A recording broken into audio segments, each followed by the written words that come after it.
కూతురితో తనకు ఎలాంటి సంబంధం లేదన్నారు ముద్రగడ పద్మనాభం. ఆమెను తన కూతురిగా ఎవరికీ పరిచయం చేయొద్దన్నారు.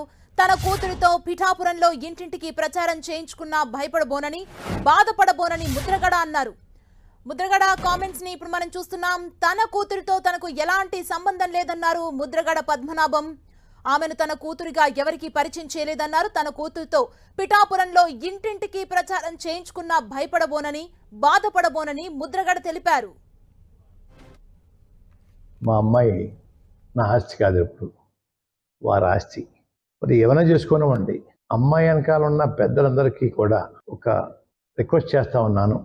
అమ్మాయిని ఎలాగ రోడ్డు మీద లాగించారు కాబట్టి, రోడ్డు మీద పంపారు కాబట్టి, టీవీ డిబేట్లోను స్టూడియోలు పంపించి ఇంటర్వ్యూలు ఇప్పించడం, అలాగే మీ అభిమాన నాయకుడైన పవన్ కళ్యాణ్ గారి కోసం పిఠాపురం అంతా డోర్ టు డోర్ చెప్పండి. ఏమీ భయపడను, బాధపడను. మీ ప్రాపర్టీస్ అంతా ఏమైనా చేయించుకోండి. ప్రాపర్టీ కానీ నా కూతురు డయాస్ మీద తమ పరిచయం చేశారట. మొదగా పద్మనాభం కూతురు అని చెప్పి ఎందుకు చెప్పుకోవాలా?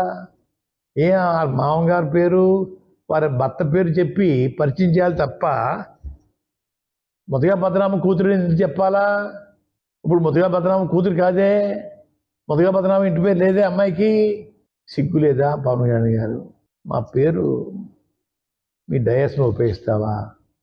ఇది పద్ధత? నేను ఒకటి అడుగుతాను. ఇంకోటి కొత్త విషయం, మా అమ్మాయిని పరిచయం చేసావు, ఓకే, మీ ఇద్దరు భార్యను కూడా పరిచయం చేయొచ్చు కదా, వదిలేసిన భార్యను పరిచయం చేయొచ్చు కదా, డయాస్ మీద దిగుచ్చి పరిచయం చేయి, మూడో భార్య కూడా దిగుచ్చి పరిచయం చేయి. అంటే ఎదరోళ్ళు లోకువా, ఎదరోళ్ళు నీ అవమానిస్తూ ఉంటావు అన్నమాట. నీ ముగ్గురు భార్యలు దిగుచ్చి డయాస్ మీద పరిచయం చేయి. ఈవిడ మొదటి భార్య, రెండో భార్య, వాళ్ళ డైవర్స్ ఇచ్చేసాను, మూడో భార్యతో ఉన్నా నేను, పరిచయం చేయి.